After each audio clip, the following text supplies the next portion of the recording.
Eu vou colocar no ar uma reportagem que ficou pronta agora sobre a máfia chinesa. Nós vamos falar sobre aquele chinês que foi assassinado aqui em São Paulo também. Um homem de 35 anos que foi perseguido, ele foi morto a tiros no meio da rua. Aconteceu no bairro da Liberdade. Infelizmente, a Liberdade está muito violenta.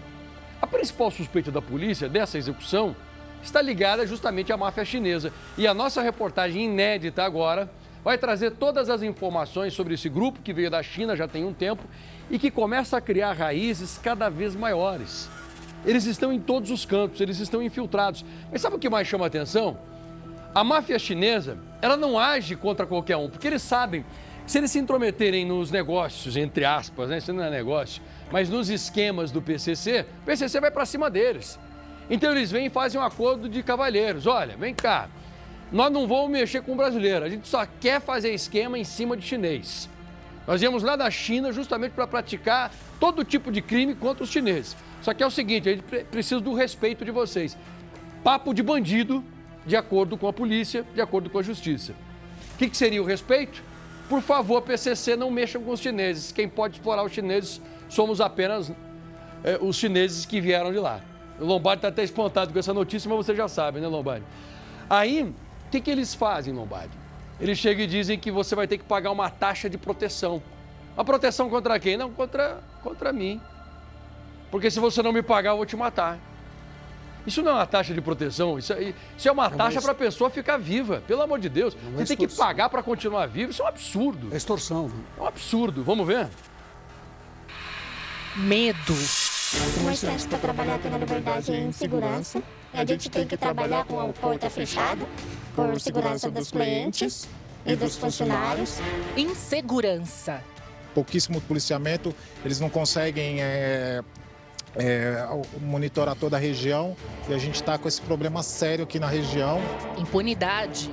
O povo está refém, né, de uma lei que é onde o criminoso vem, vai preso aqui, o policial continua na delegacia e depois o criminoso sai pela porta da frente e dá risada ainda, né?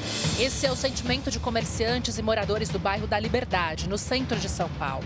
Sensações reforçadas depois de um crime que levanta suspeitas de uma execução orquestrada pela máfia chinesa, que há anos assombra a comunidade asiática na capital paulista. A Record teve acesso às imagens do crime. Uma perseguição durante a madrugada na rua Senador Felício dos Santos. Um carro passa na rua, na sequência, aparece um homem correndo e outro armado logo atrás. De repente, 4 tiros são disparados a queima-roupa e a vítima cai no chão já sem vida. Não demora e os moradores saem para ver o que tinha acontecido. A vítima é Su Jingwei, microempresário chinês de 35 anos. A vizinhança ouviu os disparos e o barulho de um carro acelerando na fuga. O socorro foi chamado, mas o comerciante morreu ali mesmo. Um celular, um cartão bancário e R$ 55 foram apreendidos. Nada foi roubado. O crime foi registrado como homicídio. A polícia acredita que pelo menos 3 pessoas estejam envolvidas. O atirador, que aparece nas imagens, um segundo suspeito visto na rua e um terceiro dirigindo o carro de fuga. A principal linha de investigação é de execução. Investigações mostraram que a região da Liberdade, com a maior concentração de orientais, junto com a 25 de março, são os locais de mais atuação da máfia chinesa aqui em São Paulo. A polícia apura agora se o assassinato de Su Jingwei tem ligação com a organização criminosa que executa quem se recusa a pagar.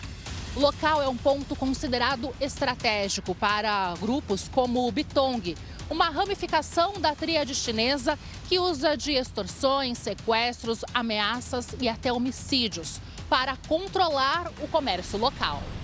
Além do tráfico de drogas, a organização obriga o pagamento de uma taxa de proteção de comerciantes chineses no centro de São Paulo. No começo do ano, um integrante da máfia, que estava foragido há 2 anos, depois de fugir da cadeia durante a saidinha de fim de ano, foi preso na região da 25 de março.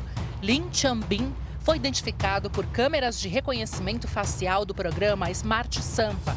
Ele era integrante de um grupo que exigia grandes quantias de dinheiro, usando ameaças de denunciar irregularidades das lojas, além de sequestrar parentes das vítimas. A máfia tem um histórico marcado por sequestro, extorsões e assassinatos. O grupo é investigado há 8 anos. A polícia descobriu que os criminosos recebiam pagamentos mensais para que os comerciantes pudessem manter as lojas abertas. Quem não pagava era obrigado a fechar as portas ou até mesmo deixar o país. Se não paga, sequestra, leva para um cativeiro, começa a exigir da família o pagamento. Se não paga, morre, mata. Eles têm essa peculiaridade ou esse sinal de que são extremamente violentos. Extremamente violentos. Mais violentos que a própria Yakuza.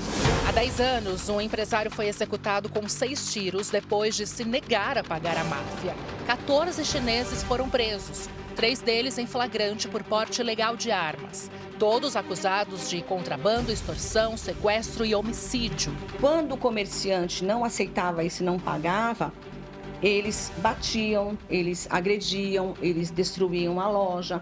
Há relatos de vítimas de que fechou a loja horas depois que a porta foi arrombada e todos os produtos foram subtraídos, foram levados. Elas funcionam, regra geral, nessa sistemática de cobrar, né, das suas vítimas, né, valores a título de pedágio, né? Ou seja, ela é uma proteção buscando, obviamente, uma vantagem econômica, né, através do medo que elas impõem às suas vítimas. O jornalismo da Record teve acesso com exclusividade a denúncias do Ministério Público em que 12 vítimas relataram os crimes da máfia, conhecida como Bitong.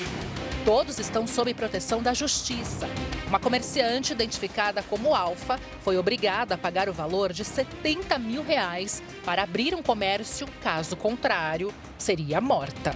Nesse processo, especificamente, a vítima começa a ser ameaçada, ela não cede às ameaças, ela sofre algumas agressões e foge para a China.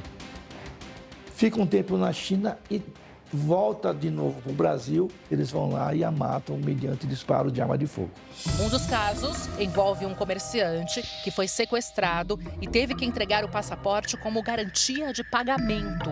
Eles vêm principalmente do sul da China e se estabelecem também como comerciantes para ter acesso ao trabalho, ao deslocamento da comunidade chinesa. O líder da organização foi identificado como Liu Bitong. Ele foi preso no final do ano passado na fronteira do Brasil com a Venezuela. Outro nome apontado como um dos mais perigosos é Bu Lin, suspeito de ser o executor da máfia. Ele já foi condenado a mais de 142 anos de prisão. E a dificuldade da língua gera um problema para as autoridades para que se acompanhe, consiga investigar esses grupos criminosos. Além do que, as vítimas têm muito medo, porque muitas vezes eles têm familiares ainda na China que podem ser ameaçados, atacados diretamente por membros dessas máfias chinesas lá no país de origem. A atuação da máfia chinesa no principal ponto de vendas da capital paulista é um verdadeiro desafio para as autoridades de segurança. Não há denúncias nem mesmo por parte das vítimas, já que o perfil dos integrantes da máfia é manter sempre o silêncio. É desafiadora, como é, por exemplo, as organizações criminosas nossas, nacionais, com tráfico de entorpecente. Hoje, né, o contrabando, o tráfico, a falsificação, a adulteração de gasolina, são modalidades de crime que geram muito lucro. E essa família Bitong também tem envolvimento aqui no Brasil. Agora pega um detalhe, por que a polícia aqui de São Paulo está à frente de muitas polícias no mundo, não apenas no Brasil? Os investigadores, eles estudam até a anatomia humana. Lombardi me falou que eles têm certeza de que o atirador é um chinês, porque olha o detalhe, quer ver? O detalhe. A postura de quem está atirando. O que tem a postura? Reta. A postura reta coluna reta. É coisa bem, exatamente. Eu não tinha tentado para esse detalhe quando, hoje de manhã, eu estava falando com o investigador do Departamento de Homicídios, ele estava falando, observa a imagem que vocês têm, porque ele assistiu hoje cedo uma imagem apresentada. Fala, observa a imagem, é reto atirando, não é um jeito, é o nosso criminoso, entre aspas, é diferente completamente. Essa aqui, ó, quer ver? Agora. Aí. Tá no ar. Olha lá, ó. E se você observar, realmente, os chineses, eles ficam com a coluna mais reta, né? O brasileiro é meio desleixado quando ele corre, quando ele largado, senta, aquela coisa, ele já vai meio se soltando. Olha como ele vai, ó. O chinês não, é bem retinho, até para correr, coluna toda reta ali, impressionante. Incrível. Agora, e o policial foi olhar nesse detalhe. observou isso para identificar, e vai identificar, hein?